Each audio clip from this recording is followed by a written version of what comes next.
예, 오늘은 잠언 31장 8절부터 시작되겠습니다.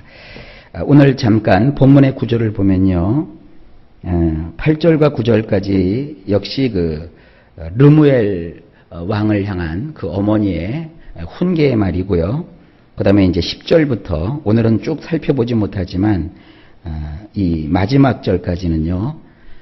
어떤 그 현숙한 여인에 대해서 말하고 있는데 이 잠언은 여러분도 잘 이제 아시겠지만 지혜의 책. 그래서 이것은 어린아이로부터 장년에 이르기까지 읽는 것도 중요하지만 외우게 했어요. 암송하게 했는데 그 암송하게 할 때 제일 좋은 것이 연상법이에요.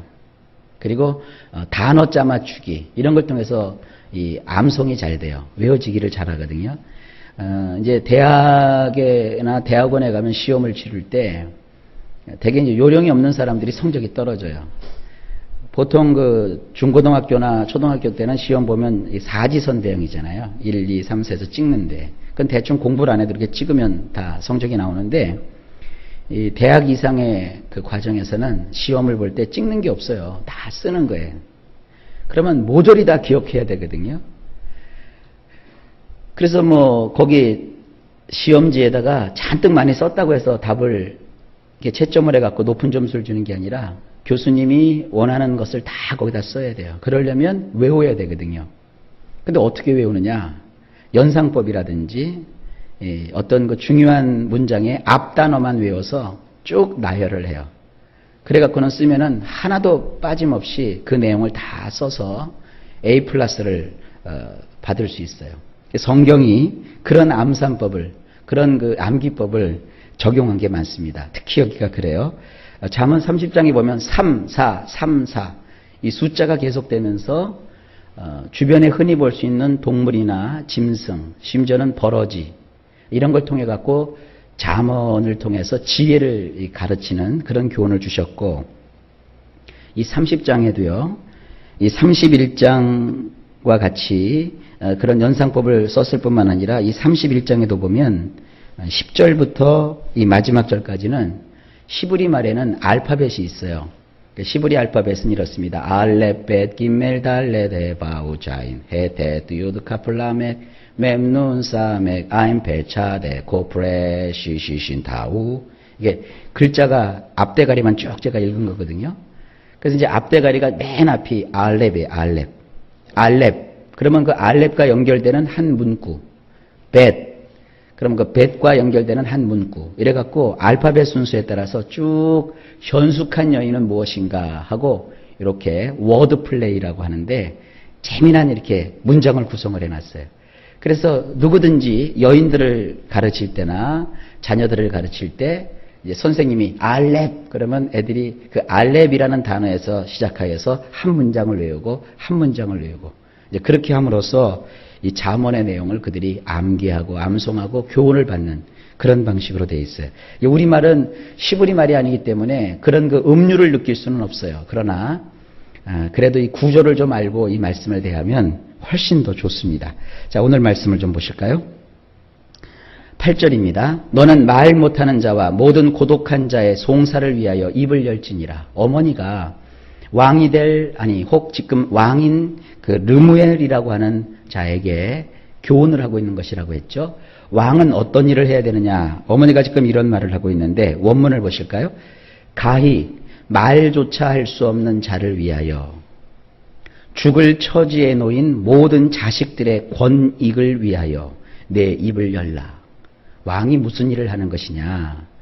왕이 다스리는 백성 가운데 가히 입을 열어 말조차도 할 수 없는 자가 있다는 거예요. 지금도 그렇죠. 여러분 돈 없으면요 어디 가도 말도 안 돼요.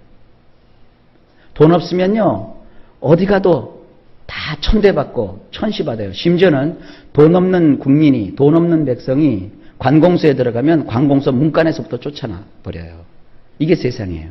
그래서는 안 된다는 거예요. 왕은 능력이 없고 힘이 없고 또 어떠한 지혜가 없어서 자기의 어떠한 속에 들어있는 어떤 아픔 또 자기가 주장하고 싶은 것을 말할 수 없는 그런 군박한 처지에 있는 자, 그들을 왕은 살펴야 된다는 거예요.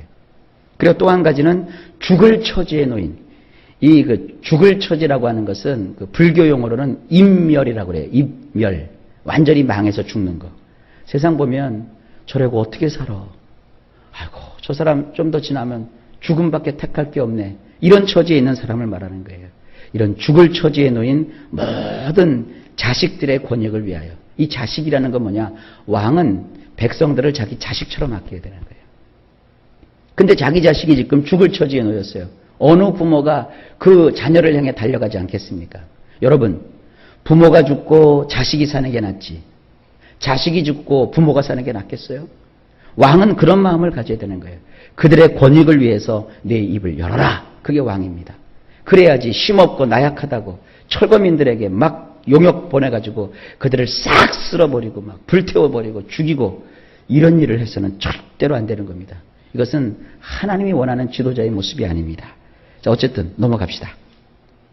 9절. 너는 입을 열어 공의로 재판하여 곤고한 자와 궁핍한 자를 신원할지니라. 저는 이 그 잠언 번역을 보면서 왕은 재판장이 아니거든요. 근데 이 모조리 다 재판으로 번역해서 제가 조금 마음이 좀 서운한데 원문을 보면 그렇게 안 돼 있어요. 원문을 볼까요? 괴롭고 가난한 처지에 놓인 자의 권익을 위하여 내 입을 열어 의롭게 샤파트 하라. 다르죠? 여기 보면 두 종류 사람이 있어요. 괴로운 사람. 돈이 없어 괴롭고 사람에게 상처받아 괴롭고 또 어떤 범죄자에 의해서 공격을 받음으로 피해를 입어갖고 괴롭고 이런 자들이 있죠. 그 다음에 가난한 처지, 사회적인 약자들. 이런 처지에 놓인 자에게도 권익이라는 게 있어요. 권리라는 게 있어요. 그들의 그 권익을 위해서 왕은 입을 열어야 된다는 거예요. 입을 열 때 어떻게 열어라?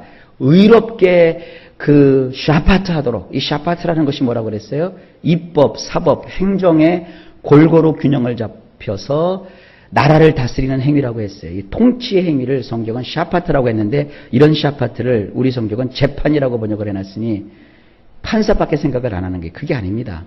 왕은 자기가 하여간 할 수 있는 그 모든 동원할 수 있는 것들을 다 동원해서 누구를 위해서 통치 행위를 펼쳐야 되느냐? 괴로움에 처한 사람, 가난함에 처한 사람. 부자들을 위한 정책은 따로 필요가 없어요. 부자들은 자기들이 잘 알아요. 부자 된 사람들이 여러분 그냥 되는 거 아닙니다. 아무리 사람이 겉모양이 초라하고 배운 게 없어도 그 사람이 일단 부자면요 함부로 여러분 대하지 마세요. 부자들은 자기 나름대로의 인생을 살아가는 노하우가 있어요. 부자들은요 아무리 그 궁지에 몰렸어도 거기서 다시 자생할 수 있는 힘이 있어요. 그들은 그런 인생을 살아가는 요령이 있고 터득한 바가 있기 때문입니다. 그런데 권력 가진 자가 그런 그 부자들 앞에 이렇게 자꾸 숙이고 그들을 위해서 배려하는 정책을 펼친다는 건 우스꽝스러운 거예요. 권좌에 앉은 통치자는 부자들을 위한 정책을 피는 것이 아니라 사회적인 약자, 괴로움을 당한 사람, 고통 가운데 있는 사람들을 돌봐야 되는 거예요. 그러면 왕이 그들을 돌보면 부자들도요 그런 사람들을 가만히 안 둬요. 왜냐하면 그 사람들은 요령이 있거든요. 왕의 마음에 들지 않으면 자기의 그 어떤 이익을 뺏길까 봐 부자들은 왕 앞에 가서 살랑살랑 해서 왕의 뜻을 맞춰주는 거예요. 그러니까 부자들이 깨끗해야 돼. 그게 아닙니다. 왕이 깨끗하면 돼요. 요즘도 마찬가지입니다. 정치인이 깨끗하면 되고요. 권좌에 앉은 자들이 깨끗하면 나머지는 다 따라오게 되어 있어요. 잠언에 있잖아요. 왕이 부패하면 그 신하들도 모조리 도덕적으로 윤리적으로 다 타락하고 부패하니라 그렇게 되어 있잖아요. 성경 말씀 틀림없죠? 이 지도자가 깨끗하면요 밑에 사람들은 더러운 사람이 붙을 수가 없어요. 이게 성경의 교훈입니다. 여기 나중에 왕 될 사람들이 있나요? 여러분 왕이 가난하고 연약한 자를 돌봐야 돼요. 교회도 마찬가지예요. 교회도 가난하고 사회적인 약자, 연약한 자를 돌보는 자가 되어야 됩니다. 그래야 교회가 왕 같은 교회가 되는 거예요. 우리의 마음도 항상 약자에 서실 수 있기를 바랍니다. 그럼 하나님이 여러분 인생 속에 좋은 것으로 넘치도록 부어주실 거예요. 저는 우리 교회가요 1년에 수천 명씩 약자들의 장학금을 좀 감당하는 교회가 됐으면 좋겠어요. 그리고 또 정말 사회적으로 비난에 처한 사람들을 다 돕는 그런 실력 있는 교회가 되었으면 좋겠어요. 그리고 특별히 또 우리 교회 소속된 성도들을 먼저 돌봐야 되겠죠. 좌우지간 그런 실력 있는 교회, 또 실력 있는 성도들, 그런 자들이 다 되기를 주님의 이름으로 축복합니다. 자, 이제 10절부터는 아까처럼 알렙벳 이렇게 시작이 된다 그랬어요. 10절을 볼까요? 장면이 확 바뀌어요. 누가 현숙한 여인을 찾아왔겠느냐? 그의 값은 진주보다 더하니라. 자, 우리 성경을 우리말로 보게 되면 이제 현숙한 여인 그러면 대개 여인들이 포기해요. 나는 현숙한 여인 아니야. 대개 현숙한 여인 그러면 누굴 생각해요? 유교적인 여인. 우리나라 사람들한테 제가 물어봤어요. 현숙한 여인 중 하면 누가 제일 떠오릅니까? 그랬더니 신사임당이래요. 아니에요, 지금. 여기서 말하는 이 현숙한 여인은 신사임당 같은 그런 여인이 아닙니다. 유교적인 여인이 아니에요. 원문은 어떻게 되어 있길래 그러느냐? 궁금하시죠? 볼까요? 자, 제가 이 깜장 글씨로 알렙이라는 그 알파벳을 썼어요. 알렙. 능력 있는 여자를 누가 발견할런가? 그녀의 상업적 가치는 산호 보석들보다 훨씬 비싸도다.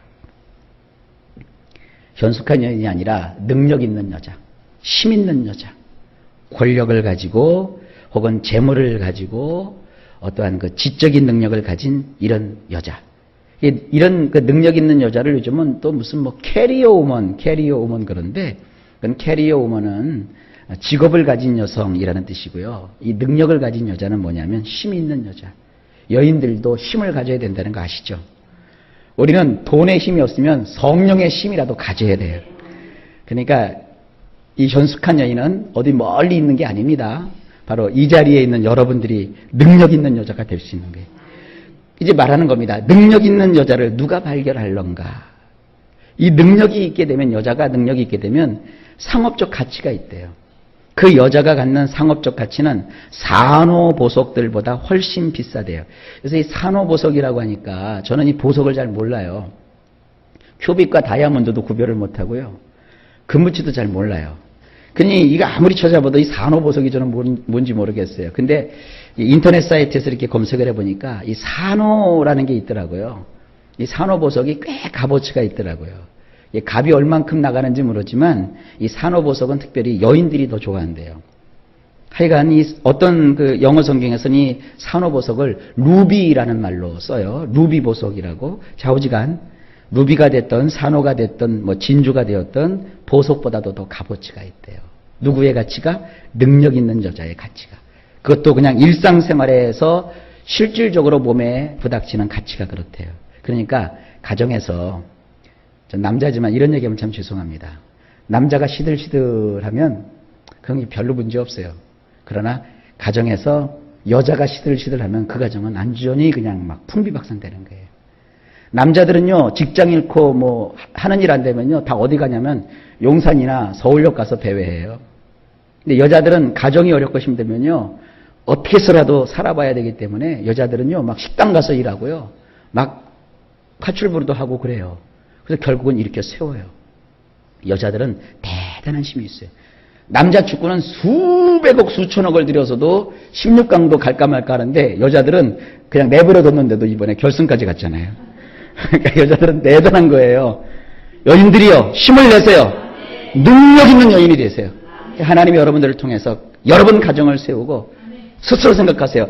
내가 하나님 주시는 힘을 가지면 나의 상업적 가치는 다이아몬드 보석보다 훨씬 비싸다.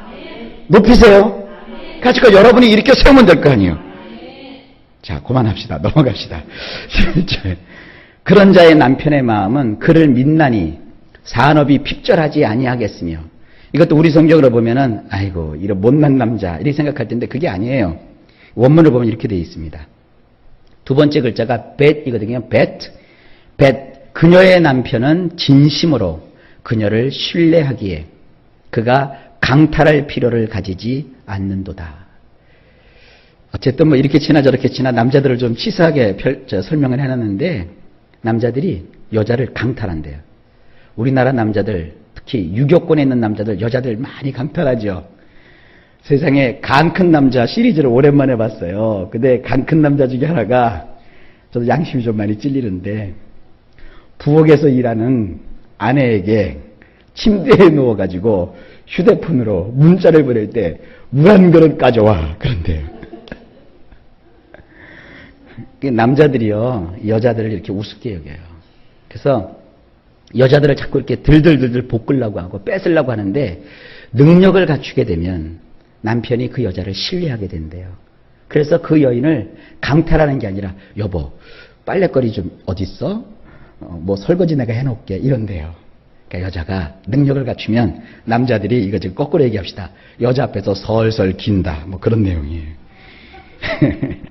넘어갑시다. 남자니까 그런 내용이에요. 남자가 여자를 함부로 얕보질 못한다는 거예요. 자, 오늘 마지막 12절. 그런 자는 살아있는 동안에 그의 남편에게 선을 행하고 악을 행하지 아니하느니라. 참 요 구절이 있어서 얼마나 감사한지 몰라요. 여자들은 힘이 있어서 내 남편이 내 앞에서 설설겨 그래 너는 내 밥이었어 이러지 않는다는 거죠. 이 실력이 있고 능력이 있는 여자는 어떤 마음이 있느냐. 원문을 보면 이렇습니다. 세 번째 글자가 김멜이거든요. 원숙한 그녀는 그에게 선을 베풀며 나쁘게 하지 않나니 그녀가 사는 동안 모든 날 애니라. 그래서 제가 이렇게 남자들한테, 철없는 남자들한테 이 얘기를 잘 해줘요. 내 아내를 귀하게 여겨라. 그러면 아내는 남편을 함부로 대하지 않는다. 여자라고 하는 그 존재 자체가 남편이 잘해주면 여자는 그 남편에게 선을 베풀어요. 그래서 절대 남편을 해롭게 하지 않아요. 그 뭐 어느 드라마 보니까 여자가 탁 잠자는 남편에게 베개 들고 갖고 입을 꽉 틀어막아갖고 죽이고 막 그러는데 그거는 영화 속에서나 있는 거지. 실제로 성경 속에 나오는 여인이 완숙해요. 원숙하다는 건 뭡니까? 성숙해져요. 이 성숙한 그녀는 자기에게 정말 잘해주는 그 남자에게 선을 베풀고 나쁘게 해주지 않아요. 언제 동안? 그녀가 사는 모든 날 동안 그 남자에게 잘해준대요. 이게 실력 있고 능력 있는 여자들의 모습입니다. 여러분도 다 그렇게 되시기를 바랍니다. 그렇잖아요. 여성들 요 조그만 거 하나 때문에 괜히 서운하고 되게 여성들이 교회 와서 기도하면서 우는 게 뭐예요? 남편 때문에 애들 많이 울어요. 그 남편이 뭐 돈 못 벌어서 우는 여자는 하나도 못 봤어요. 돈을 벌든지 못 벌든지 여자 마음이 남편으로 해서 상처를 받은 거예요. 그게 막 용서가 안 되고 괴로운 거예요. 막 제가 농담 반 진담 반 얘기하잖아요. 내 남편이 너무 좋다는 거예요. 그래서 나한테만 잘해주는 안 주는 줄 알았더니 온 동네방네 사방팔방 모든 여자한테 다 잘해줘요. 그게 상처를 받는 거예요. 그러니까 남자들은 그런 거 잘 몰라요. 그러니까 여러분들 분명히 아십시오. 이 남자나 여자나 하나님 안에서는 다 그 말씀의 그 영역 안에 다 들어와 있어요. 힘 있는 여자가 어떠냐 하고 주님이 말씀하고 있으니까 한 구절 한 구절이 공감이 가죠? 바랍니다. 여기 계신 모든 여성분들 실력 있고 능력 있는 여성들 되시고 또 남편들은 또 남자들은 이런 말씀을 통해서 여성의 세계를 좀 이해할 수 있었으면 좋겠습니다. 자, 오늘은 여기까지.